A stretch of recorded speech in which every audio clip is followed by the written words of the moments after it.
안녕하세요. 사연에 빠지다의 DJ 민영입니다. 오늘 사연자님은 은혜를 갚아도 모자를 사위에게 세게 뒤통수를 맞았다는데요. 과연 어떤 사연인지 들어보시겠습니다. 오늘도 두 가지 사연 준비되어 있는데요. 끝까지 들어주실 거죠? 그럼 바로 시작할게요. 구독과 좋아요 잊지 말고 꾹 눌러주세요. 안녕하세요. 저는 곧 70대를 앞둔 할머니예요. 저는 20대에 남편을 만나 결혼해서 아들 하나, 딸 하나를 낳았어요. 시부모님의 성화에 저는 아이를 낳아 키우는 게 뭔지도 모르면서 결혼하고 얼마 되지 않아 덜컥 아이부터 가졌습니다.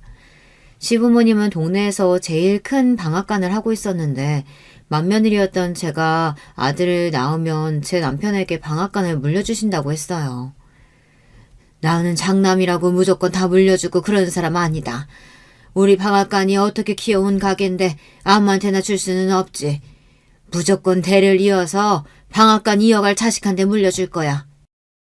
당시에 저는 방앗간의 방자도 몰라서 방앗간을 물려받을 생각도 없었는데 남편이 시어머니의 방앗간을 물려받고 싶어 해서 저도 다른 방법이 없었습니다. 방앗간만 물려받으면 우리 자식들의 그 자식들까지 대대로 먹고 사는 거야. 걱정 없다니까. 처음엔 저도 남편 말이 허풍인 줄 알았어요. 그런데 결혼하고 나서 보니 방앗간 규모가 크기는 크더군요. 얼마나 큰지 방앗간에 직원도 10명이 넘었어요. 저는 남편의 바람대로 아들을 낳았습니다. 시어머니는 처음 약속하신 대로 저와 남편에게 방앗간을 물려주겠다고 약속하셨어요. 그렇게 저와 남편은 아이를 낳자마자 방앗간에 매일 출근해서 시어머니에게 일을 배웠습니다. 남한테 돈 받고 파는 일에는 절대 재료 아끼는 거 아니다. 주인이 아끼기 시작하면 단번에 단골들이 알기 시작하는 거다. 경기가 좋지 않을 때 제 딴에는 원재료비를 좀 아껴볼까 싶어서 이런저런 아이디어를 내 시어머니에게 말씀드린 적이 있었는데 시어머니에게는 씨알도 먹히질 않았습니다. 시어머니는 아무리 경기가 좋지 않아도 오래전부터 내려온 방식 그대로를 고집하셨어요. 저는 언제나 시어머니에게 인정받고 싶었습니다. 제가 봐도 시어머니는 멋지고 대단해 보였기 때문에 하나라도 더 배우고 칭찬받고 싶었어요. 그래서 뭐든 잘하려고 노력했습니다. 하지만 시어머니는 저를 단순히 방앗간을 이어받을 당신의 아들의 아내 정도로만 생각하셨어요. 그 시대의 며느리는 아들의 시중이나 들고 손자나 순풍 낳아주면 그걸로 됐으니까요. 큰아들을 낳고 저는 방앗간 일에 육아에 바쁘게 지내느라 더 아이를 갖지 않았어요. 저는 가족들이 그렇게 바라던 아들을 하나 낳았으니 제가 며느리로서 할 도리는 끝이 났다고 생각했습니다. 저는 아들 하나 잘 키우면서 방앗간 일이나 열심히 해야지 싶었거든요. 그런데 시어머니의 생각은 그렇지 않았습니다. 우리 장남 아직 젊고 건강한데 어찌 아들 하나 덜렁 낳고 둘째 낳을 생각을 안 하냐? 후딱 나이 들기 전에 둘은 더 낳아야지. 그때 첫째 아들 나이가 벌써 4살이었고 남편 나이가 30이 넘었어요. 저도 마찬가지고요. 나이도 나이였지만 사실 가장 큰 이유는 저에게는 영 아이 키우는 게 적성에 맞지 않는다는 겁니다. 매일 똑같이 먹이고 재우고 입히는 일이 저에게는 힘만 들고 맞지 않았어요. 그래서 저는 아이를 낳고 싶지 않았습니다. 하지만 그 시대에 어디 제 마음대로 할 수 있는 게 있겠어요. 부모님 말씀 잘 듣기로 유명한 남편이 가만히 있을 리 없었습니다. 남편은 시어머니 말처럼 매일 밤 아들을 하나만 더 낳자고 쫄랐어요. 사실 처음엔 남편이 아무리 졸라도 아이를 낳을 생각이 없었습니다. 그래서 남편에게 싫다고 이야기했어요. 저는 아이를 키우는 것보다 방앗간 일이 더 재밌다고, 저에게 자식은 아들 하나면 충분하다고요. 그런데 며칠 뒤 저는 방앗간 일을 하다 말고 시어머니께 불려갔습니다. 네가 일찍이 아들 좀 하나 낳았다고 우리 집에 시집은 본분을 잊고 정신을 못 차리는 것 같은데 네가 내 집에서 먹고 자는 이유는 딱 하나. 우리 집안 대를 잇기 위해 들어온 거야. 네 남편이 방앗간 주인 된다고 해서 너까지 이 방앗간 안주인은 아니라는 거다. 어디 네 주제에 멋대로 애를 낳네만의 결정을 해. 내 아들이 시키는 대로 해야지. 남편이 곳의 시어머니에게 제가 아이를 더는 낳지 않겠다고 했다고 일러 바쳤는지 저는 그날 시어머니에게 끌려가 장장 2시간 동안 호통을 들어야 했습니다. 제가 이 집 며느리인 건 맞는데요. 씨바지처럼 애만 낳아드리려고 결혼한 건 아니에요. 저도 이 집안의 일원으로서 제가 할 일을 하고 싶은 것 뿐이라고요. 듣다 저도 억울하고 속상해서 결혼하고 처음으로 시어머니에게 말대꾸라는 걸 했습니다. 역시나 시어머니는 제 말에 얼굴 표정이 싹 달라졌습니다. 너 말 잘했다. 네가 이 집안 일원으로서 해야 할 일이 바로 그 씨바지야. 네가 잘 알고 있네. 괜히 되지도 않는 소리 하지 말고 당장 내일부터 너는 방앗간에 나오지 마라. 앞으로 너는 우리 집 씨바지로서 역할만 하라고. 제가 씨바지가 되겠다고 씨바지 소리한 게 아니에요. 그런데 시어머니는 저더러 앞으로 씨바지로서만 살라네요. 그날 저는 너무 속상해서 시어머니 앞에서 눈을 부라리며 펑펑 눈물을 쏟았습니다. 제가 뻘개진 눈으로 펑펑 울어대도 시어머니는 눈 하나 깜빡하지 않으셨지만요. 그날 이후 저는 방앗간에 갈 수 없었습니다. 제 바로 밑에 동서도 방앗간에 출근하는데 맏며느리인 제가 갈 수가 없었어요. 시어머니는 둘째를 낳을 때까지 방앗간에 출근할 생각은 하지도 말라고 했습니다. 이미 시어머니께서 결정하신 일이니 제가 할 수 있는 일은 없었어요. 방앗간은 시어머니 거니까요. 저는 그 길로 꼼짝없이 집에만 있어야 했습니다. 그 덕분에 큰아들과 많은 시간을 보낼 수는 있었지만 저는 방앗간에 나가고 싶었어요. 매일 아침 그 고소하고 향긋한 향이 나는 곳으로 출근하고 싶었습니다. 그러던 중 달갑지만은 않은 일이 생겼어요. 시어머니께 보란 듯 절대 아이를 갖고 싶지는 않았는데 덜컥 아이가 생기고 말았습니다. 당시에 저도 30대 중반이 다 돼서 생긴 아이인데다가 첫째와는 터울이 6살이나 졌어요. 둘째를 가졌을 때 저는 첫째 때보다 훨씬 더 몸도 무겁고 입덧도 심했습니다. 너무 힘들어서 더는 방앗간 생각이 나지도 않았어요. 그런데 밤마다 생각나는 게 있었어요. 바로 친정어머니께서 가끔 해주신 쑥떡이었습니다. 그 쑥떡만 먹으면 입덧이 씻은 듯 나을 것 같았어요. 저는 어차피 시댁에 있어봐야 할 일도 없으니 입덧을 핑계로 친정에 며칠 있다 오겠다고 했습니다. 그까짓 임신 좀 했다고 고세를 못 참고 또 친정에를 가? 너는 명색이 우리 집안 맏며느리라는 게 참 채신 없이 장껴만 늘어서 큰일이다. 아랫사람들이 도대체 뭘 보고 배우겠니? 아이고 당신도 참 애 갖기 전에는 방앗간에도 얼씬 못하게 했으면서 이제 애도 가졌는데 그만 구박하고 하고 싶은 대로 하게 좀 냅둬. 어이씨구 며느리 사랑은 시아버지라더니 이 논팽이 같은 인간이 웬일로 집안일에 신경을 다 쓴대? 괜히 애 가졌다는 핑계로 친정에 눌러앉을 생각하지 말고 딱 3일만 있다가 와. 웬일로 시아버지께서 제 편을 들어주신 덕분에 저는 친정에 다녀올 수 있었습니다. 그런데 그때 친정에 가지 않았으면 큰일 날 뻔했어요. 그때 친정에 다녀온 이후 제 인생은 순식간에 달라졌으니까요. 무슨 일이냐고요? 저희 친정엄마가 해주신 쑥떡을 먹고 나서 저는 정신이 번쩍 들었습니다. 제가 지금까지 너무 멍청했었다는 걸 깨닫게 됐어요. 제가 방앗간 일을 좋아했던 건 방앗간이 아니라 제 일을 할 수 있다는 게 좋았던 거예요. 어릴 때부터 형제 많은 집의 딸이라는 이유로 많이 배우지도 못하고 항상 오빠나 남동생에게 양보만 하며 자랐습니다. 그러다 보니 제가 뭘 좋아하는지 뭘 잘하는지도 모른 채 부모님이 시키는 대로 하다가 시집을 왔어요. 그러다 시어머니께서 하시는 일을 보고 곁눈질로 일을 배워 하는데 그게 그렇게 재미있을 수가 없었습니다. 더군다나 일을 하는 만큼 돈이 벌린다는 것도 너무 좋았어요. 저는 아무리 노력해도 시어머니의 방앗간을 물려받을 수 없습니다. 남편이 방앗간을 물려받게 되면 고된 일은 제가 다 하고 결국 제 아들이 방앗간을 물려받게 될 거예요. 저에게는 기회조차 올 리 없었죠. 그 생각이 들기 시작하니 저는 왜 지금까지 바보처럼 시어머니의 방앗간만 생각하며 살았을까 싶었어요. 스스로 제가 할 수 있는 일을 생각해내면 되는데 말이죠. 저는 시어머니만큼은 아니어도 비슷하게는 될 수 있다는 생각이 들었습니다. 저는 그 길로 친정어머니께 떡을 만드는 일을 배웠습니다. 우리 엄마가 만든 떡이라서가 아니라 누가 뭐래도 친정엄마표 떡은 웬만한 떡집에서 파는 떡보다 맛있었어요. 친정엄마도 20살에 종갓집 맏며느리로 시집와서 1년에 12번씩 40년 넘게 웬만한 떡집만큼 떡을 뽑았거든요. 저는 시어머니께서 3일만 있다 오라고 하셨지만 저는 2주 넘게 친정에 있으면서 친정엄마에게 떡을 만드는 법을 배웠어요. 딱 2주째가 되던 날 남편이 저를 데리러 왔습니다. 3일만 있다 온다던 사람이 되지도 않는 핑계를 대면서 집에 오질 않으면 어떡해. 어머니 화 많이 나셨으니까 빨리 짐부터 싸. 내가 우리 집 왔다가 간다는데 혼나고 말고 할 게 뭐가 있어? 내가 애야? 이 여자가 느지막하게 임신하더니만 뭘 잘못 먹었나? 도대체 왜 이래? 빨리 일어나서 침 안 써? 저는 남편의 성화를 이기지 못하고 결국 2주 만에 시댁에 돌아와야 했습니다.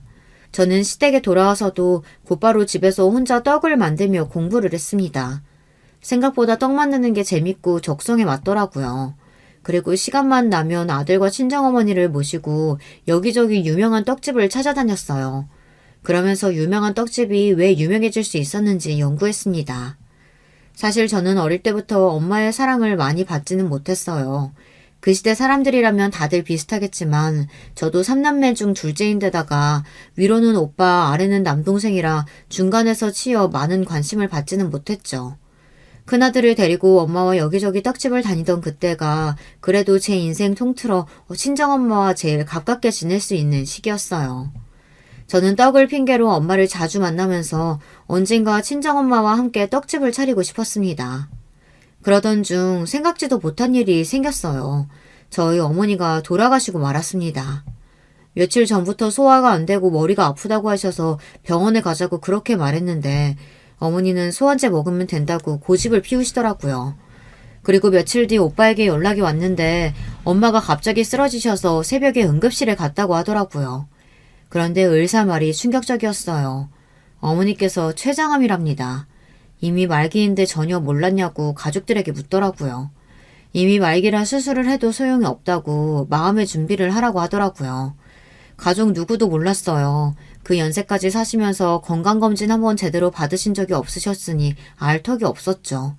자식이 셋이나 있는데 다들 자기 인생만 신경 쓰고 사느라 엄마는 나몰라라 하면서 산 벌을 자식들이 받았어요. 그로부터 2주 뒤 어머니는 저희 둘째 딸을 보지도 못하고 돌아가셨습니다. 어머니가 돌아가셨을 때 저는 너무 힘들었습니다. 특히 시어머니 때문에 더 힘들었어요. 때마침 제가 둘째를 임신 중이었잖아요. 시어머니께서 임신한 사람은 장례식장에 가는 게 아니라고 장례식장에 못 가게 하셨습니다. 거기다가 남편과 시댁 식구들 모두 안 가겠다고 하셨어요. 엄마, 아무리 그래도 나라도 갔다 와야지. 장모님이 돌아가셨는데 우리 집에서 아무도 안 가면 안 되지. 얘가 모르는 소리 하고 있어. 집안에 임신한 사람 있으면 절대 장례식장 가면 안 되는 거 몰라? 순간 저는 눈이 휙 뒤집혔습니다. 임신한 사람은 항상 몸을 조심해야 해서 장례식장에 가면 안 된다는 소리는 들은 적이 있기는 하지만 그거야 남의 장례식이죠. 제 어머니가 돌아가셨는데 못 가게 하는 건 도무지 참을 수가 없었습니다. 엄마가 돌아가셨는데 그깟 미신이 무슨 상관이에요. 저는 엄마 장례식장에 갈 테니까 어머니는 알아서 하세요. 저는 시어머니의 말을 무시하고 집을 나섰습니다. 시어머니와 남편이 따라 나오는 소리가 들렸지만 저는 무작정 택시를 잡아타고 장례식장으로 갔어요. 저는 장례식장을 가는 내내 눈물이 멈추지 않았습니다. 바로 얼마 전까지 제 손을 꼭 잡고 함께 여기저기 돌아다니던 엄마가 이렇게 갑자기 허망하게 가실 거라고는 생각도 못했어요. 저는 장례식장 앞에 도착해 내렸습니다. 그런데 그때 어느새 저를 따라온 시어머니와 남편이 저를 붙잡았어요. 애미 너! 어디 감히 버릇도 없이 시어머니 말을 무시하고 네 멋대로 행동해? 너희 친정에서 이따위로 가르치디? 시어머니는 아무리 옛날 사람이라고 해도 그렇지 해도 너무했습니다. 사람이 할 말이 있고 못할 말이 있는 건데 바로 몇 시간 전에 어머니를 잃은 며느리에게 어떻게 친정을 운운할 수가 있는지 모르겠어요. 저는 그 순간 될 대로 되라였습니다. 시어머니든 남편이든 누구도 제 앞을 가로막을 수 없었습니다. 어머니 나오세요. 제가 제 어머니 마지막 가는 길 모시겠다는데 어머니가 무슨 권리로 이러세요? 뭐야? 이게 아주 오냐오냐 했더니만 네가 아주 눈에 뵈는 게 없구나. 숙자야, 너 안 들어가고 여기서 뭐 하는 거야? 그때였습니다. 저희 어머니의 비보를 듣고 온 친구가 저를 보고 다가왔어요. 그 친구가 워낙 동네에서 머리 좋기로 유명한 친구였어요. 초, 중, 고 내내 전교 1등만 하더니만 우리 동네에서 최초로 여자 검사가 된 대단한 친구입니다. 이런 총구석에서 여자 검사가 나왔으니 동네방네 현수막까지 걸고 난리도 아니었죠. 그 친구를 보자마자 저도 모르게 눈물이 왈칵 쏟아질 것 같았어요. 애 키우고 사느라 정신없어서 몇 년 동안 보지도 못했는데 어머니가 돌아가시고 나서야 만나게 되니 더 마음이 좋지 않더라고요. 왔구나. 여기 우리 시어머니신데 사실은 내가 둘째 임신했다고 어머니께서 장례식장에 가는 걸 걱정하시네. 저는 친구에게 대충 상황을 설명하고 시어머니에게 인사를 시켰습니다. 그런데 그때였어요. 친구가 제 이야기에 미간을 살짝 찌푸리더니 시어머니의 말이 이해가 되지 않는다는 듯 고개를 기울이더군요. 어머니, 제가 이 동네에서 최초로 여자 검사예요. 얼마나 머리가 좋은 사람인지 딱 봐도 아시겠죠? 제가 살다 임신을 했든 안 했든 자식이 부모 장례식장에 못 간다는 얘기는 들어본 적이 없습니다. 안 그래도 속상한데 괜히 쓸데없는 미신에 서로 속 시끄럽게 하지 말고 빨리 들어가시죠. 역시나 머리가 좋은 사람은 뭐가 달라도 달랐습니다.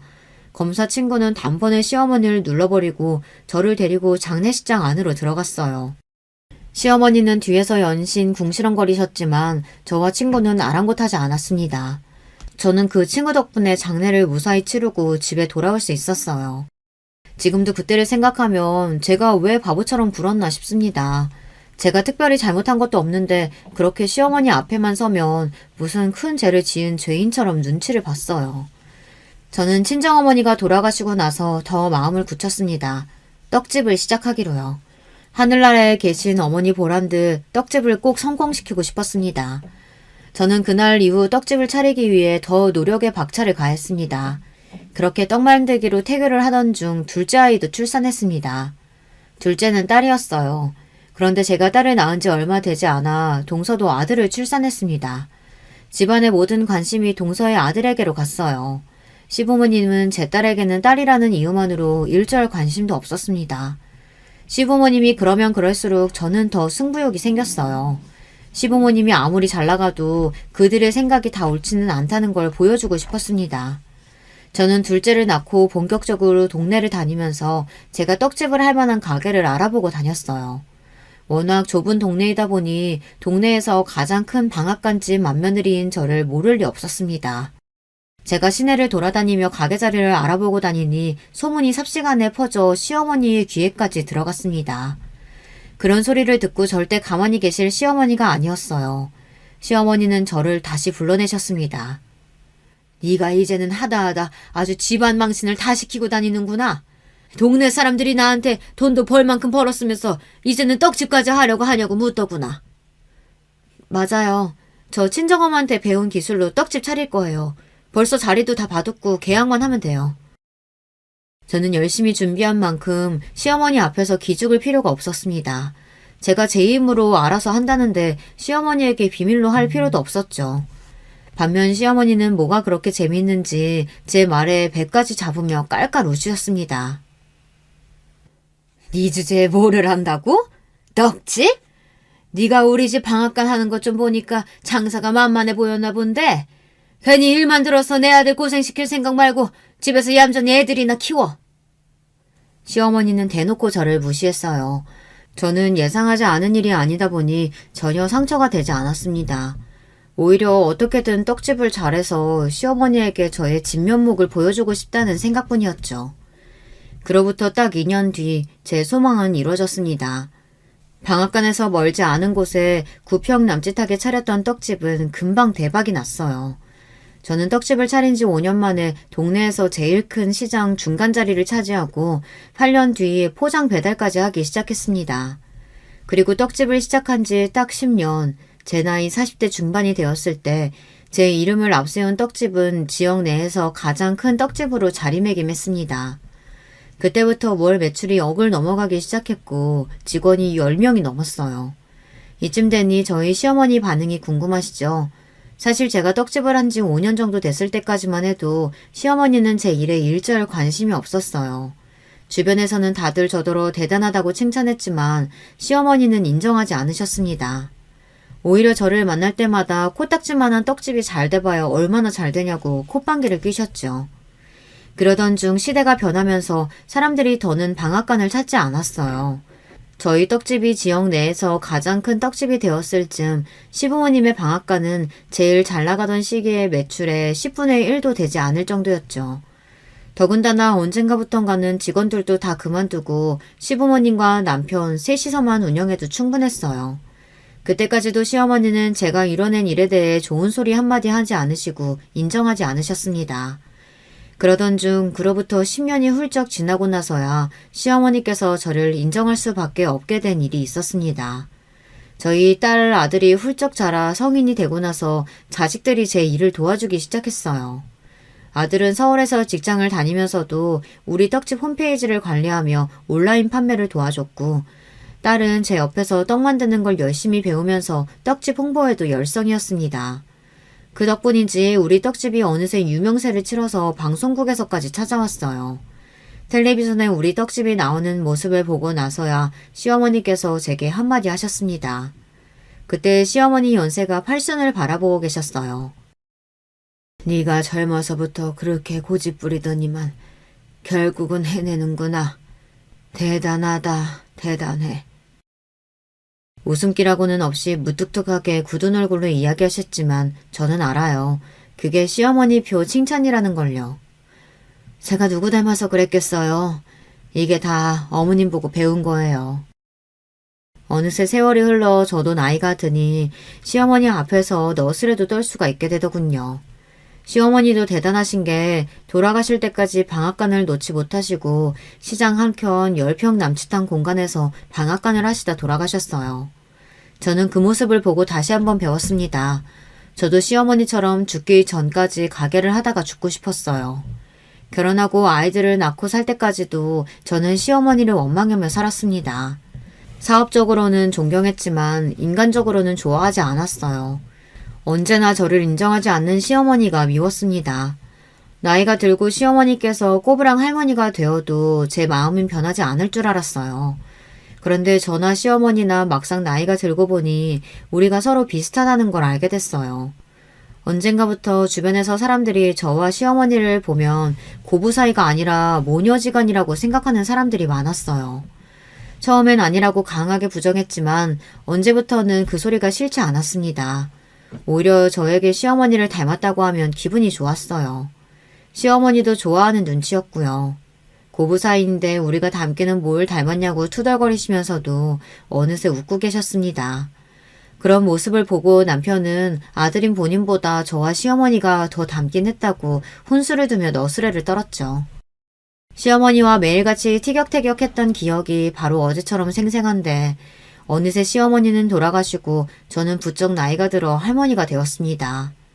저는 아들, 딸 모두 시집 장가 보내고 손주까지 봤어요. 아들은 서울에서 직장을 다니면서 딸을 하나 낳고 잘 살아요. 딸은 동네에서 알고 지낸 남자와 연애하고 결혼해 아들을 낳아 키우고 있습니다. 사실 아들이야 대학 때부터 일찍이 떨어져 살아서 제가 신경 쓰거나 챙길 게 없었어요. 워낙 말도 없는 녀석이라 큰일이 아니면 연락도 잘 안 하거든요. 그런데 딸은 좀 달랐습니다. 느지막하게 얻은 막둥이라 그런지 더 어린애 같고 마음이 쓰였어요. 특히나 사위도 결혼할 때부터 영 부실해서 둘이 애나 잘 키우며 살까 걱정됐습니다. 남편이야 둘 다 성인인데 어련히 알아서 하겠냐고 했지만 제 생각은 달랐습니다. 사실 사위가 어지간히 어리바리해요. 사위네 집이 원래 옛날부터 동네에서 쌀집을 했었어요. 옛날이나 쌀집이라고 하면 돈 좀 만졌지 사실 세상이 좋아지면서 쌀집이라는 게 다 없어졌잖아요. 딸과 사위가 결혼할 때도 사돈네 상황이 어지간히 좋지 않아 방 한 칸 구해줄 형편도 안 됐습니다. 그래서 전셋집도 제가 구해줬어요. 사실 처음부터 경제적으로 너무 도와주면 이 녀석들이 저에게 빌부터 먹고 살궁리를 안 할 것 같아 월세로 얻어주려고 했는데 아무래도 귀한 내 딸이 눈에 밟혀서 도와주지 않을 수가 없었습니다. 딸은 결혼 전부터 제 가게에 나와 떡집일을 도왔어요. 나중에 딸에게 제 떡집을 물려줄 생각이었습니다. 사위는 국립대학까지 나올 정도로 머리가 좋은 놈이었는데 어지간히 남의 밑에서 일을 못하는 놈이었어요. 취직만 하면 항상 상사 눈밖에 들어 몇 달 버티지 못하고 회사를 그만뒀습니다. 딸은 매일 가게에 나와 자기 남편 욕만 한 바가지씩 했어요. 사위는 아들을 낳고도 정신을 못 차려서 여전히 한 직장을 다니지 못했습니다. 너무 어려서부터 알던 사이라 그런지 명색이 가장이라는 게 도무지 믿음이 안 가. 취직만 잘하면 뭐래. 1년도 못 버티고 매일 그만두는데. 저는 그런 딸아이가 걱정됐어요. 남편이 착실하게 나가서 일하고 돈을 벌어야 여자 마음이 안정을 찾는 건데 그런 면에서 사위는 많이 부족했거든요. 저는 그런 사위가 마음에 들지 않았지만 딸을 생각해서 사위에게 잘해줬습니다. 제가 아무래도 옛날 사람이라 그런지 장모가 사위를 떠받들어줘야 사위도 제 딸에게 잘할 것 같아서요. 저는 사위를 만날 때마다 사위 자존심이 상하지 않게 상다리 휘어지게 음식도 차려주면서 잘 설득해보려고 노력했습니다. 정 직장 생활이 힘들면 가게 나와서 일 배우는 거 어때? 요즘은 젊은 사람들도 떡 만드는 기술 못 배워서 안달이라는데 둘이 잘 배워서 분점이라도 내면 좋지. 장모님, 제가 국립대까지 나와서 우리나라에서 내노라 하는 기업에만 다닌 사람인데 갑자기 떡집이라뇨. 장모님께서 제 걱정해 주시는 것 같아 이야기하는 건데요. 사실 저는 아무래도 직장 생활보단 사업이 잘 맞을 것 같아요. 그래서 제가 사업 아이템을 좀 구상해봤는데 장모님이 투자 좀 해주실래요? 사위는 헛바람이 들어서 매일 사업을 하고 싶다고 했어요. 툭하면 저에게 투자를 좀 해달라는 식으로 구슬렸죠. 장모님도 젊은 나이에 아무것도 없이 떡집 해보겠다고 마음먹고 시작하신 일이잖아요. 저도 딱 지금이 기회인 것 같아요. 장모님께서 조금만 도와주시면 저도 장모님만큼 해낼 수 있어요. 나랑 자네는 엄연히 달라. 나는 혼자 공부하고 준비하면서 내가 모은 돈으로 시작했어. 부모님한테 손 벌리지 않았다고. 저는 누구보다 사이가 잘 됐으면 좋겠어요. 그래야 내 딸도 행복하게 살 수 있으니까요. 그런데 사회를 보고 있으면 항상 위태위태했습니다. 좋은 머리로 남의 밑에서 열심히 직장 생활을 해서 먹고 살 생각을 해야지 매일같이 제 돈으로 사업할 궁리만 해댔습니다. 그럴 때 보면 시어머니 생각이 나요. 시어머니가 보시기에도 젊은 날에 제가 사위처럼 보였을까 싶어서요. 아무것도 없으면서 떡집을 하겠다고 오기를 부리던 저를 보며 시어머니도 불안하고 걱정돼 괜히 저에게 모진 소리를 하셨던 걸까 싶습니다. 그러던 어느 날이었어요. 딸아이가 늦은 밤 손주를 데리고 집에 찾아왔어요. 그러더니 한다는 말이 기가 막혔습니다. 사위와 대판 싸우고 집을 나왔대요. 저는 놀라서 왜 싸웠냐고 아무리 부부간에 싸움을 했어도 이 늦은 시간에 애까지 데리고 나오면 어떡하냐고 타일렀습니다. 처가 자식을 데리고 집을 나가는데 사위는 가만히 있었나 싶기도 하고요. 그런데 제 말에 딸아이가 갑자기 왈칵 눈물을 쏟아내더니 도저히 사위와 못 살겠다고 하소연을 했습니다. 그 인간 헛발음만 잔뜩 들어서 사업 못하게 하면 취직 안 하겠다고 난리야. 지난달부터는 아예 생활비도 한 푼 안 내놓고 집구석에서 누워서 잠만 자고 술만 먹는다니까. 사위가 지난달부터 딸에게 생활비를 일절 주지 않는데요. 딸은 떡집에서 저에게 받은 몇 푼 되지 않는 돈으로 버티며 생활을 하고 있었답니다. 지금까지 내가 가진 돈으로 버텼는데 이제 더는 안 돼. 집구석에 있으려면 애라도 봐야지. 내가 나가서 돈 버는데 집구석에서 아무것도 안 하고 저렇게 버티고만 있으니까 도저히 어떻게 해야 될지 모르겠어, 엄마. 나 그 인간이랑 이혼하고 싶어. 저는 울며 불며 사위와 못 살겠다고 우는 딸아이를 보는데 절로 한숨이 튀어나왔습니다. 딸아이가 너무 안쓰러워서요. 마음 같아서는 지금 당장 둘이 갈라서게 하고 제가 데려오고 싶었어요.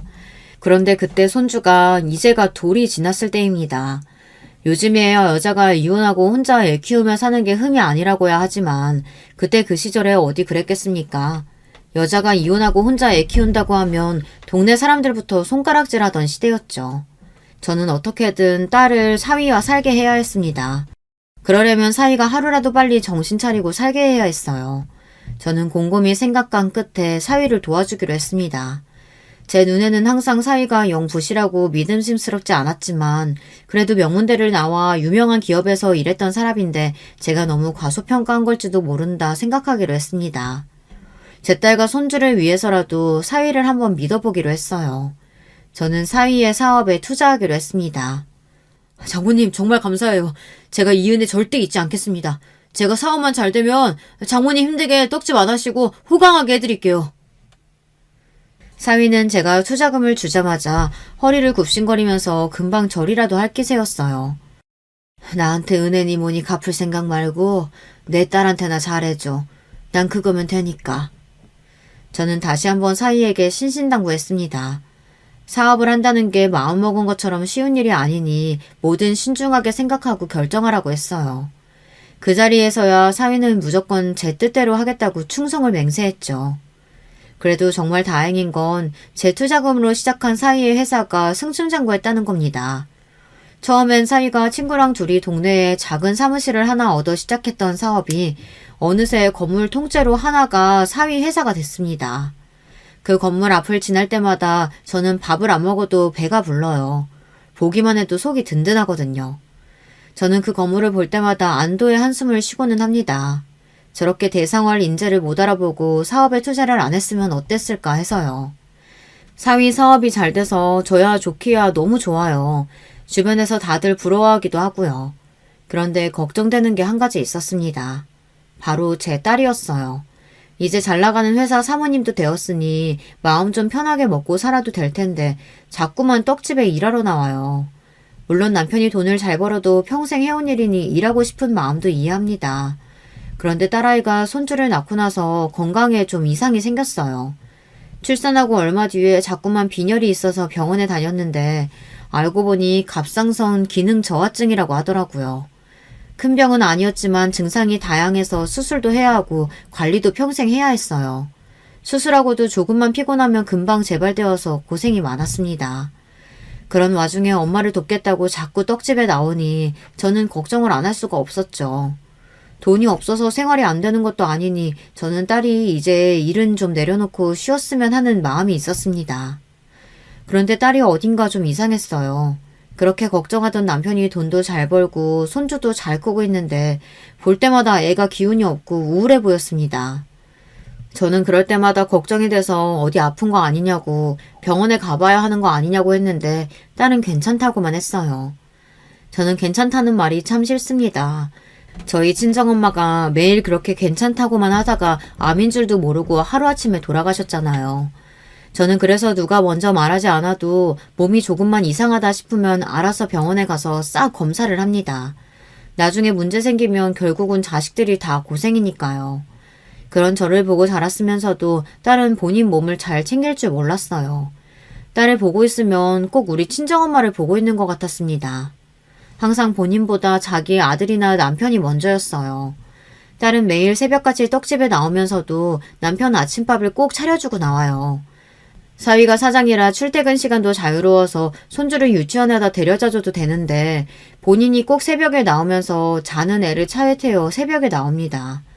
제 자식이라 그런지 저는 그런 딸만 보면 안쓰러워요. 그러다가 한 번은 접촉사고가 나서 놀란 적도 있었거든요. 저는 걱정이 돼서 딸에게 집에서 쉬다가 천천히 나와도 된다고 하는데도 꼭 고집을 부리면서 새벽에 나와요. 딸에게 이야기를 해봐야 항상 제 생각을 해서 무리를 하니 저는 아예 사위에게 이야기했습니다. 자네, 사업도 이제 자리 잡았는데 이제 가족들 좀 챙기면서 쉬엄쉬엄 일하면 어떤가? 내가 요즘 수영이가 너무 걱정돼서 통 잠을 못 자. 몸도 안 좋은데 그렇게 가게에 나오지 말라고 해도 애가 고집을 피우네.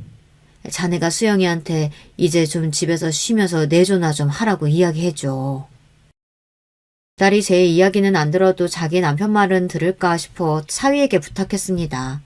그런데 사위가 하는 말이 어이가 없었어요. 장모님은 본인 딸이면서 그 사람 성격도 모르세요.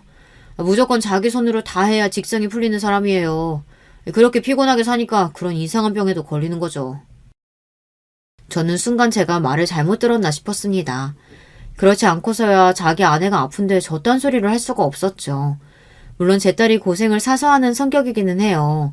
하지만 제 딸이 그렇게 된 건 사위 책임이 없지 않습니다. 사위가 지금에야 사업에 성공해서 잘 나가고 있지만 바로 몇 년 전까지만 해도 직장도 없이 제 딸에게 빌부터 살았으니까요. 저는 가만히 듣다가 기가 막혀서 사위에게 그게 무슨 소리냐고 호통을 쳤습니다. 자네, 그게 지금 무슨 소린가? 수영이 걔가 애 낳고 혼자 육아하면서 일하느라 고생해서 그런 병에 걸린 거지. 무슨 성격 때문에 걸려? 그때 자네가 조금만 정신 차리고 일하면서 우리 수영이 도와줬으면 그런 병에 안 걸렸어. 저도 사위에게 모진 소리 하고 싶지 않았지만 저도 모르게 화가 나니 마구 말이 쏟아졌습니다. 하지만 제 말이 사실이었어요. 딸내미가 손주 나올 때 사위 녀석이 직장이라는 직장은 다 때려치우고 집에서 백수짓 하느라 내 딸내미가 혼자 고생하다가 병을 얻은 거니까요. 장모님 또 그 소리 하시는 거예요? 그때가 언젠데. 다 지난 옛날 얘기 도대체 언제까지 하실 거예요? 질리지도 않으세요? 사위는 지금 좀 잘 나간다고 지난 일은 아예 없었던 일처럼 굴었습니다. 본인이 바로 얼마 전까지 처자식 고생시켰던 건 까마득하게 잊고 제 딸이 문제가 있는 것처럼 말했어요. 제 사업이 잘 된다고 해서 제가 집에서 애나 보고 있을 수는 없어요. 집안일이야 집에서 노는 사람이 하는 거지. 노는 사람? 지금 자네 수영이더러 하는 소리야? 장모님도 아시잖아요. 그 사람 평생 부잣집 딸로만 살면서 고생이라고는 모르고 살아가지고 조금만 힘들어도 죽는 소리하고 씀씀이도 큰 거요. 저는 사위가 하는 말 하나하나가 다 귀에 거슬렸어요. 사위는 바로 얼마 전 건물을 사기 전까지만 해도 저 정도로 딸아이를 무시하지는 않았어요. 그런데 돈 좀 벌더니만 기고만장해져서는 제 앞에서도 은근슬쩍 제 딸을 하는 일 없는 사람으로 취급했습니다.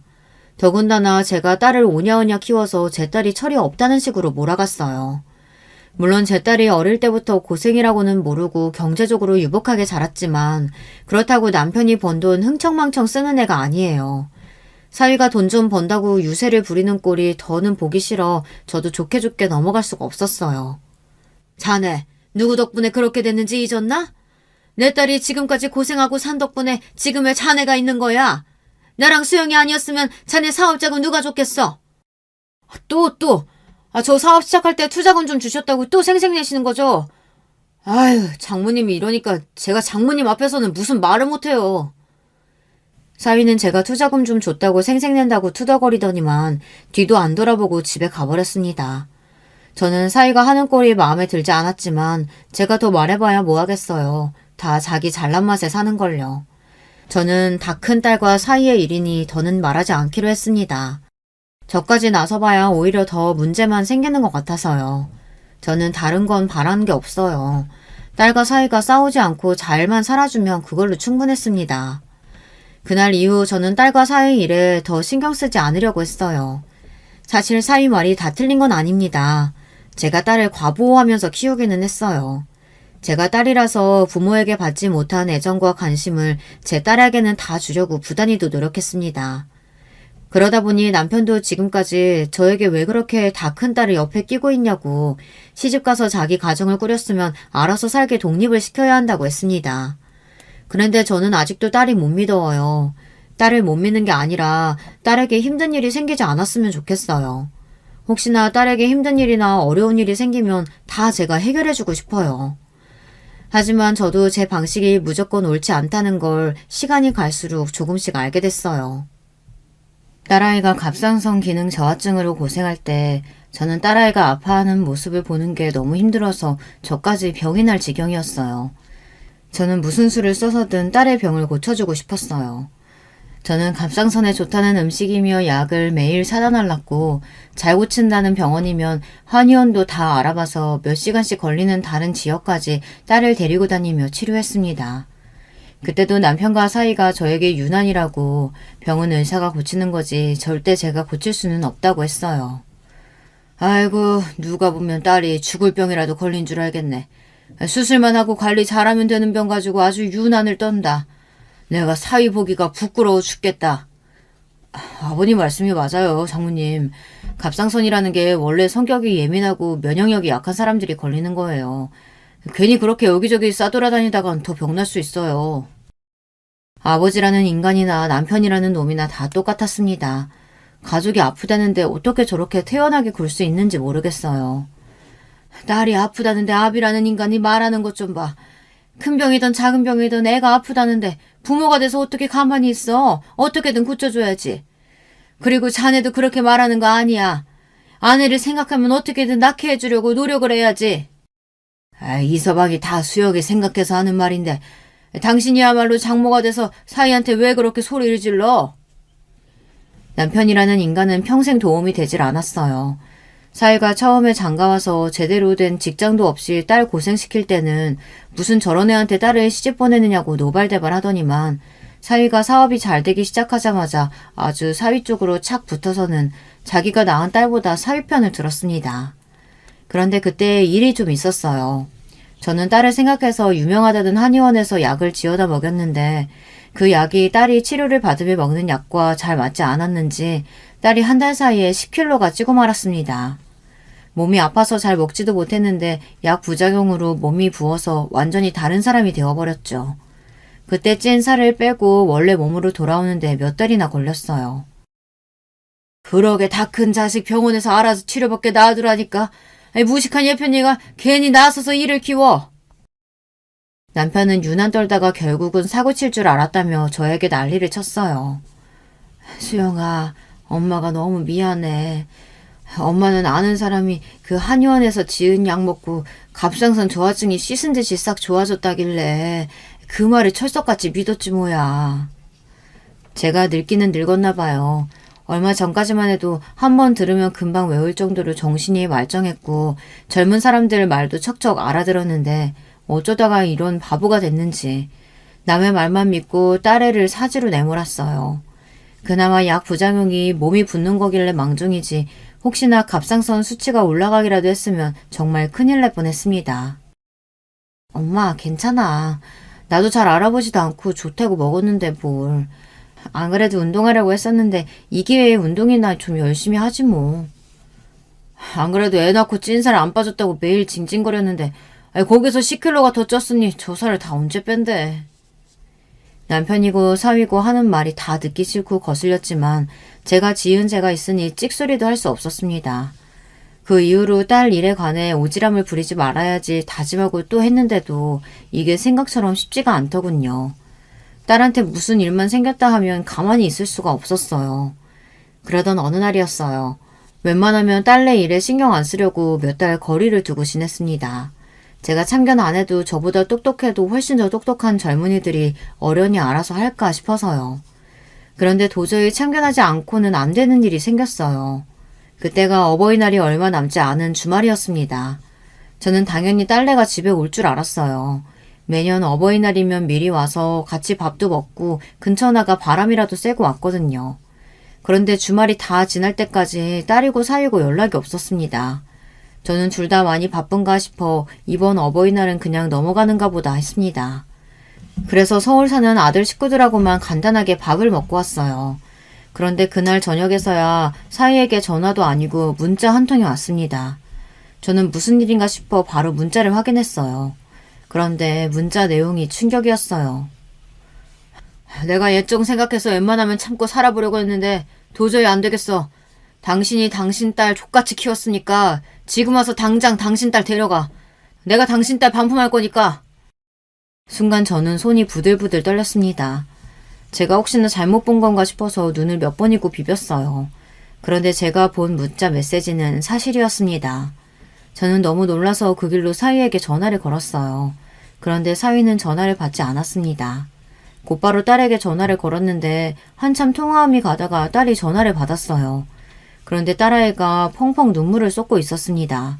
저는 놀라서 무슨 일이냐고 했어요. 엄마, 나 어떡해? 그 인간이 이제 하다하다 바람까지 피운 거 있지? 근데 아니라고 딱 잡아떼면서 나더러 울처증이라고 징그러워서 너는 나랑 못 살겠대. 이야기는 이랬습니다. 사실 딸과 사위는 손주를 낳기 전부터 그렇게 사이가 좋지는 않았어요. 그래도 손주가 태어나고 나서는 그런대로 지내는 것 같았습니다. 그런데 딸이 아프기 시작하면서 둘의 사이가 더 나빠졌어요. 그때부터 사위가 사업 준비를 핑계로 매일 밖으로 돌기 시작하면서 사위는 회복할 수 없을 정도로 틀어졌대요. 그래서 딸은 사위와 이혼하고 싶었답니다. 그래서 저에게 여러 번 이야기한 적도 있었어요. 그런데 멍청한 제가 딸을 말렸습니다. 자식 생각해서라도 참고 살라고요. 저는 사위에게 사업 자금까지 주면서 사위가 회복되길 바랬습니다. 이게 다 제 잘못입니다. 애초에 일찍이 사이가 틀어졌던 딸과 사위를 이혼시켜야 했어요. 괜히 제 고루한 생각과 편견 때문에 딸과 사위를 붙들어 놓았다가 이사날이 났습니다. 사위가 사업이 잘 되기 시작했을 때부터 딸이 느끼기에 낌새가 사위에게 여자가 있는 것 같았대요. 그래서 몇 번이나 사위의 뒤를 캐다가 둘이 싸우고 헤어지자고도 했답니다. 그런데 그럴 때마다 사위가 이혼은 절대 안 한다고 했대요. 내가 어떻게 부잣집 사위가 됐는데 이제 와서 그걸 놓치냐? 난 너 보고 결혼한 게 아니라 너희 엄마 떡집 보고 결혼한 거야. 사위와 딸은 오랫동안 한 동네에서 커온 동창이었어요. 사위야 어릴 때부터 머리가 좋은 걸로 유명하기도 했고 워낙 머리가 비상해서 둘이 결혼한다고 했을 때 저놈이 내 딸을 굶긴 것 같진 않아 허락했습니다. 그런데 비상한 머리를 저 따위를 쓸 줄은 몰랐어요. 딸은 사위에게 저런 소리를 듣고도 참고 산 거예요. 뻔하죠. 착하디 착한 게 제 생각하고 자식을 생각해서 참고 살았던 겁니다. 사위 자식은 이제 사업도 자리를 잡아 우리 집에서 빼먹을 건 다 빼먹었으니 딸에게 을철증이니 뭐니 하는 핑계를 대며 이혼을 요구했대요. 딸이 들은 척도 안 하자 저에게 그런 메시지까지 보낸 거죠. 저는 도저히 사위를 용서할 수 없었습니다. 저는 생각할 것도 없이 바로 제 검사 친구에게 연락했어요. 그리고 얼마 뒤 저는 사위를 품비박산 내버렸습니다. 제가 지금까지 사위가 하는 꼴이 예뻐서 참은 게 아니에요. 다 딸을 보고 참은 겁니다. 그런데 이제 더는 그럴 필요가 없었어요. 우리 동네 최초이자 유일한 여자 검사인 제 친구가 제 이야기를 듣고 사위를 아주 탈탈 털어줬어요. 그 친구도 진작 퇴직해서 편하게 연금 받으며 놀고 있었는데 제 이야기에 곧바로 후배들에게 연락해 저를 도와줬습니다. 저야 늙고 무식해서 사위가 무슨 일을 하고 다니는지 잘 몰랐는데 알고 보니 사위가 하는 짓이 순진한 사람들 등골 빼먹는 짓이더라고요. 사위는 소액 주주들을 모아 장외 주식 투자로 고수익을 내주겠다고 속여서 수십억을 벌어 빼돌리고 계속해서 신규 투자자들을 모아 기존 투자자들에게 수익을 지급하는 방식으로 사기를 치고 있었더라고요. 그딴 걸 사업이라고 지금까지 하고 있었습니다. 곧바로 영장이 발부되고 사위는 조사를 받았어요. 친구 말이 사위 재질이 무서워서 무조건 형을 살게 될 것 같다고 하더군요. 그런데 얼마 뒤 믿기지 않는 일이 벌어졌습니다. 사위 자식에게 전화가 왔어요. 저는 안 받으려다가 무슨 일인가 싶어 전화를 받았습니다. 그런데 그 자식이 하는 말이 가관이었어요. 장모님 친한 친구분 중에 부장검사까지 하신 분 있으셨죠? 제가 좀 힘든 일이 생겨서 그런데 그분 도움 좀 받을 수 있을까요? 저는 웃음이 빵 하고 터져버렸습니다. 사위는 제가 제보한 일인 줄도 모르고 저에게 도움을 요청하려고 전화한 거더군요. 미친놈. 사기꾼 새끼가 그렇게 머리가 안 돌아가서 어떻게 사기를 쳤대? 네 회사 망하게 한 게 바로 나다 이 새끼야. 이번 일은 맛보기고 내가 너 남의 돈으로 룸사롱 다니면서 바람 피우고 다닌 증거까지 싹 다 가지고 있으니까 기대해. 감옥이 어떻게 생겼나 구경하면서 내 딸한테 보낼 위자료랑 양육비도 준비하고. 사위는 저에게 그게 무슨 말이냐며 허둥거렸지만 저는 전화를 끊어버렸어요. 더는 그 더러운 목소리 듣고 싶지도 않았어요. 사실 저는 진심으로 딸의 행복을 바랬습니다. 제가 생각한 딸의 행복은 가정을 이루고 안정적으로 사는 삶이었어요. 그런데 그 기대감이 산산이 깨져버렸다는 걸 알았을 때 저는 딸아이의 행복을 비는 것보다 제 딸을 아프게 한 놈을 망하게 해서 제 딸 앞에 무릎을 꿇리기로 했습니다. 거지 같은 사회는 현재 회사 일과 이혼 소송 중이라 바빠요. 그런 와중에도 저에게 전화하고 떡집까지 찾아오기까지 합니다. 제발 좀 도와달라고요. 사실 저는 사위 새끼를 절대 봐줄 생각이 없기에 본 척도 하지 않았어요. 그런데 딸아이 생각은 좀 달랐습니다. 사위와 이혼은 하고 싶은데 아이 아빠가 감옥에 가는 모습까지 보고 싶지는 않답니다. 저에게 사위를 도와주라는 이야기겠죠. 딸에게는 쓸데없는 소리 하지 말라고 엄포를 놓았지만 사실 저는 고민이에요. 지금까지 제가 딸을 위한답시고 살았지만 항상 제 뜻대로 해서 잘된 일은 없으니까요. 여러분이라면 어떻게 하시겠어요? 이대로 사위를 감옥에 가게 하는 게 맞을까요? 혹여나 나중에 딸과 손자에게 원망을 듣게 된다면 제가 감당할 수 있을까요? 현명한 여러분들께서 저에게 응원과 조언의 댓글을 좀 남겨주세요. 여러분의 의견이 저에게 많은 힘이 될 것 같습니다. 지금까지 저의 이야기 들어주셔서 감사해요. 여러분의 가정에는 언제나 행복한 일만 가득하시길 바랄게요. 여러분, 두 번째 사연 시작하기 전에 좋아요, 구독 꼭 눌러주실 거죠? 그럼 두 번째 사연 바로 시작합니다. 안녕하세요. 저는 40대 초반에 벌써 대학생인 딸아이가 있는 20년차 주부입니다. 대학생 때 만난 남자친구와의 사이에서 아이가 생겨 대학도 졸업 전에 급하게 결혼식만 올리고 딸아이를 키우느라 정신없이 살다 보니 어느새 나이만 먹었네요. 저와 남편은 둘 다 법대생이었습니다. 학교는 달랐지만 스터디 모임에서 만나 하라는 공부는 안 하고 눈이 맞아버렸죠. 그래도 다행이었던 건 제가 임신 사실을 알았던 당시에 남자친구는 사법고시에 합격한 상태였어요. 물론 저는 대학도 졸업 전이었고 시험도 보지 않은 상태라 불안감이 있긴 했지만 그래도 지금 당장은 뱃속에 있는 아이가 먼저라는 생각만큼은 확고했습니다. 넌 아무 걱정하지 마. 내가 하루라도 빨리 큰 로펌 들어가서 너랑 우리 아기 행복하게 해줄게. 나랑 결혼해줘. 프로포즈를 받았다는 기쁨을 느낄 새도 없이 저희에게는 얼마 시간이 없었습니다. 남자친구가 연수원에 들어가기 전에 결혼식을 올려야 했으니까요. 후다닥 식을 올리고 저는 남편이 연수원에 들어간 사이 시댁에 들어가 시부모님과 함께 살았습니다.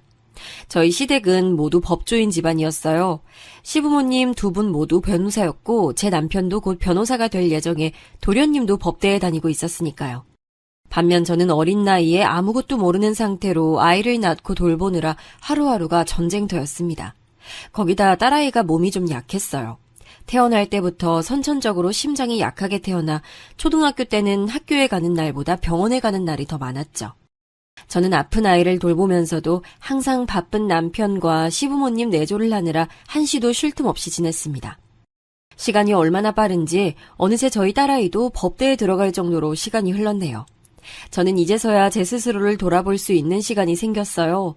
남들보다 빨리 엄마가 돼버려서 혹여나 딸아이에게 부족한 엄마로 보이진 않을까 전전긍긍하며 20년을 살았습니다. 남편이나 시부모님에게도 마찬가지였죠. 그렇게 20년을 넘게 살았으니 엄마로서나 아내로서는 누구보다 베테랑이라 자부할 수 있었지만 정작 제 이름 석자를 걸고 회사에 다녀본 적도 없었고 남들 다 하는 그 흔한 아르바이트도 한번 해본 적이 없더군요. 그런데 안 그래도 심란한 제 마음에 불을 지피는 사건이 일어났습니다. 제게는 저와 동갑인 도련님이 한 명 있었습니다. 도련님은 40을 훌쩍 넘겨서도 일만 하느라 결혼을 하지 않았어요. 그런데 어느 날 갑작스레 결혼하겠다며 웬 여자를 데리고 왔더라고요. 안녕하세요. 처음 뵙겠습니다. 오수진이라고 합니다. 어머! 너? 이진용 아니니? 우리 도련님 여자친구가 오수진 너였어? 이게 얼마만이야? 너 학교 그만두고 처음 보는 거니까 20년도 넘었네? 어떻게 이렇게 만나니? 너무 반갑다. 세상이 아무리 좁다고 해도 그렇지 글쎄 도련님이 데리고 온 여자친구가 바로 제 대학 동기더라고요. 시부모님께서도 대학 동기라는 이야기에 바로 둘이 친했냐고 물으셨어요. 친구 사이끼리 동서지간이 되면 너무 좋겠다면서요. 시부모님의 말씀에 수진이는 곧바로 저와 친했다고 대답했지만 사실 제 생각은 좀 달랐습니다. 수진이는 정말 기억이 나지 않아 그렇게 대답한 것인지는 몰라도 저는 아무리 다시 생각해봐도 우리 둘은 전혀 친한 사이가 아니었거든요. 오히려 사이가 안 좋은 편이라면 안 좋은 편이었죠. 둘 다 대학 때 주변에 친구도 많은 편이었고 교수님들에게도 예쁨을 많이 받던 편이라 은근 알게 모르게 둘 사이에 신경전이 좀 있었습니다. 물론 제가 사고를 쳐서 대학을 졸업도 하기 전에 결혼식부터 올렸으니 믿지 않으실 수 있지만 사실 지금의 남편을 만나 불꽃이 튀어 아이를 가지기 전에는 대학생활 내내 미팅 한 번, 클럽 한 번 가본 적 없을 정도로 성실하게 공부만 한 타입이었거든요.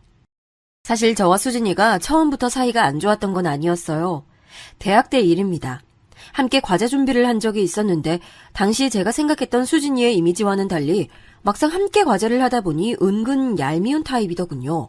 모임 때마다 미리 자료조사도 해오지 않고 하는 거라고는 없이 몇 시간 동안 수다만 떨고 친구들 험담만 하는 걸로 모자라서 아직 회의가 끝나지도 않았는데 항상 여기저기 선배들에게 전화를 걸어 술 약속을 잡더니 결국은 바쁘다며 제멋대로 가버리기 일쑤였습니다. 결론적으로 과제 준비는 하나도 참여한 게 없었어요. 그래놓고 조원들이 다 준비해 놓으면 그제서야 본인이 너무 한 게 없다면서 보답으로 발표하겠다며 헛소리를 하더군요. 저와 함께 과제를 할 때뿐만이 아니라 다른 아이들과 할 때도 항상 그런 식으로 해온 것 같았어요.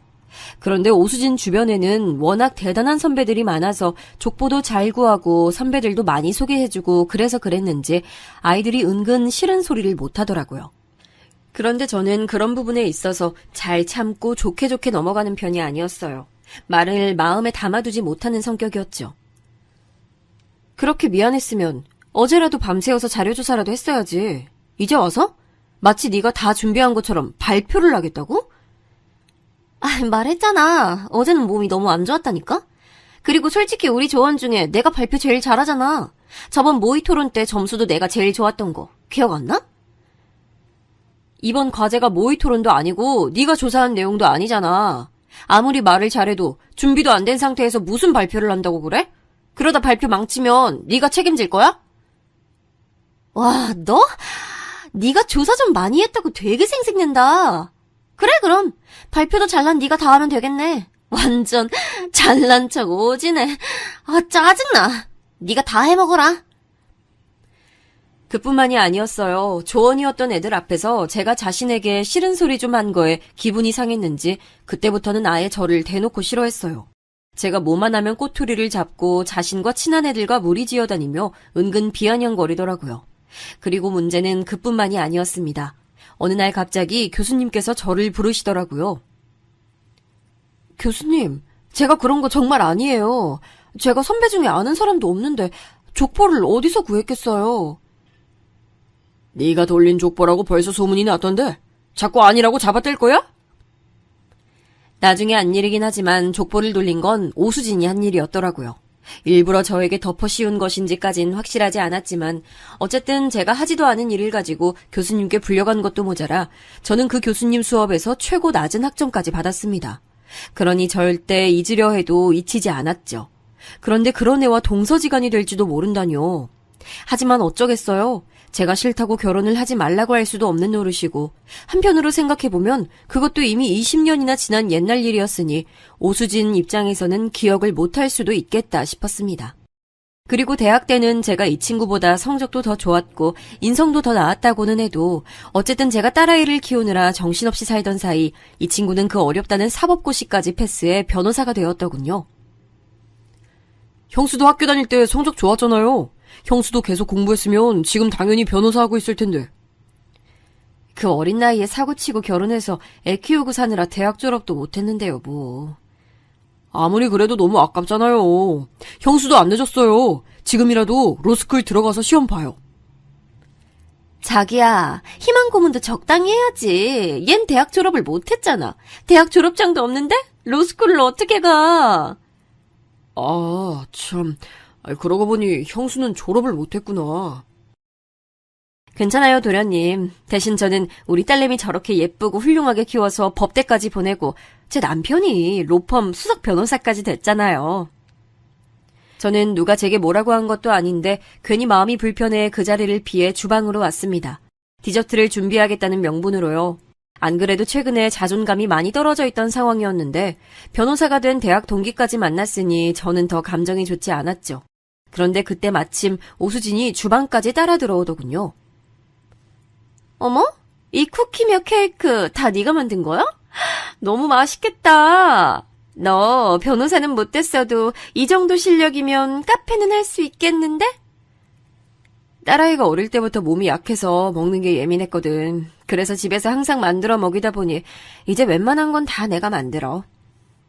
네가 20년 동안 열심히 법대생 만들었다는 그 딸. 걔가 몸이 좀 아팠나 봐? 수술도 하고 많이 힘들었을 텐데 워낙 성실하느라 공부도 열심히 잘 따라와 줬어. 근데 딸도 그렇고 네 남편도 그렇고 그게 뭐 네가 잘해서 된 거니? 다들 알아서 열심히 해서 본인들이 이뤄낸 거지. 지금도 보세요. 워낙 특유의 상냥한 목소리로 나긋하게 말하는 바람에 하마터면 저를 생각해서 하는 말이라고 착각할 뻔했습니다. 그때부터였습니다. 디저트를 먹는 동안도 가족들은 모두 화기애애하게 보였지만 저는 어쩐지 낄 수가 없었어요. 어쩌면 저도 예비동서에게 질투가 나서 끼고 싶지 않았는지도 모르겠습니다. 제 배포가 그 정도밖에 되지 않는지 도련님의 결혼 상대로서 반갑게 맞이할 수만은 없더라고요. 하지만 가족 누구에게도 티를 낼 순 없었어요. 안 그래도 딸아이는 제가 어릴 때 임신을 해서 자신을 낳고 키우느라 대학도 제대로 졸업하지 못했다는 거에 대해 말하는 걸 좋아하지 않았어요.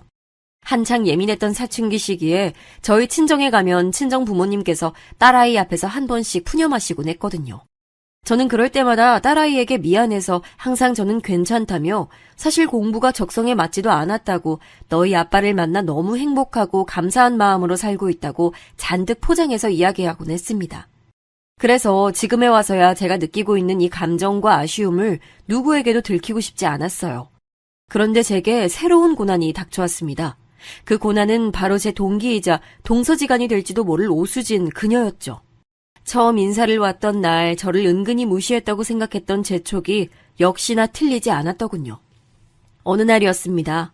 하루는 예비동서 오수진, 걔가 여자들끼리 모여서 즐거운 시간을 보내자며 저와 시어머니를 불러냈어요. 영화도 보고 맛있는 것도 먹자면서요. 저희 도련님을 많이 좋아하긴 하는지 저희 시어머니에게 잘 보이고 싶어 하는 것 같았어요. 영화도 미리 예매해놓고 식당도 예약해두었더라고요.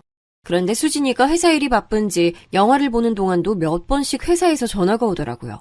그리고 예약해둔 식당에 가서도 몇 번이나 전화가 걸려왔어요. 그 모습을 보다 못한 시어머님은 아무래도 그냥 넘기기 힘드셨는지 결국은 말씀하시더라고요. 너희 로펌 다른 변호사들한테 듣기야 했다만 네가 그렇게 인력심이 많다며 아무리 일이 좋아도 몸 생각은 하면서 일해야지. 네, 그래야죠. 근데 아직은 일이 너무 재밌어서요. 한 살이라도 어릴 때 하나라도 더 많은 케이스를 경험해봐야 나중에 개소에서도 잘할 수 있을 것 같아서요. 예비동서는 아무래도 시어머니나 시아버지께서 모두 같은 변호사셨으니 누구보다 자신의 입장을 이해해 줄 거라 생각한 것 같았지만 사실 저희 어머님은 변호사 생활을 하시면서도 아들들을 살뜰히 키워내신 슈퍼맘이셨습니다. 그리고 항상 일보다는 가정이 먼저라 말씀하실 정도로 아들들을 사랑으로 키우셨죠. 그래서 제가 딸아이를 키울 때도 시어머니는 언제든지 일하고 싶다면 뭐든 도와줄 테니 말만 하라고 하셨어요. 하지만 아이가 자라면서 많이 아팠으니 제게는 그럴 여유가 없었지만 말입니다. 안 그래도 내가 한번 얘기하려고 했었는데 네 나이도 있고 아이 가지려면 지금부터 몸 관리 잘해야 해. 아이요? 저는 제 나이도 나이지만 사실 아이를 낳겠다는 생각까지는 아직 안 해봐서요. 어머? 아이 그게 무슨 소리야. 부부한테 아이가 얼마나 중요한데 아직 생각을 안 해봤으면 지금부터라도 꼭 다시 해봐. 우리 아들은 아기 되게 좋아해. 순간 얼굴이 창백해진 수진이의 표정을 보자 저도 좀 안 됐다 싶었습니다. 어머님과 생각이 당연히 다를 수 있는 건데 결혼도 하기 전부터 아이 얘기부터 들었으니 마음이 좋지 않을 것 같았죠. 저는 애써 분위기를 수습해보려 어머님이 좋아하시는 와인을 한 잔 시켰습니다. 아유, 우리 큰 며느리는 언제 봐도 참 센스가 있어. 내 입맛에 맞는 메뉴도 항상 알아서 척척 거르고 내가 좋아하는 영화도 새로 나오면 꼭 추천해주는데 항상 재미있다니까. 어머님이랑 제가 같이 산 세월이 얼만데요. 벌써 20년이 넘었는데 그 정도는 알고 있어야죠. 와, 20년을 같이 살았다고요? 그럼 웬만한 모녀지간보다도 가깝겠어요. 그럼 우리 며느리 혼자 아픈 애 키우느라 고생하면서도 우리 아들의 바쁜 시부모까지 옆에서 살뜰히 챙기느라 고생 많이 했지. 아니 내 며느리라서 하는 얘기가 아니라 참 착하고 기특해. 어머, 두 분 사이에 끼려면 제가 노력 많이 해야겠어요. 어머님, 저도 잘할게요. 많이 예뻐해 주세요. 아유, 그런 게 어디 한순간에 되니? 우리가 2년이면 너랑 내 아들이 부부가 돼서 단란한 가족 만들어 잘 사는 모습 보여주면 자연스레 한 식구 되는 거지.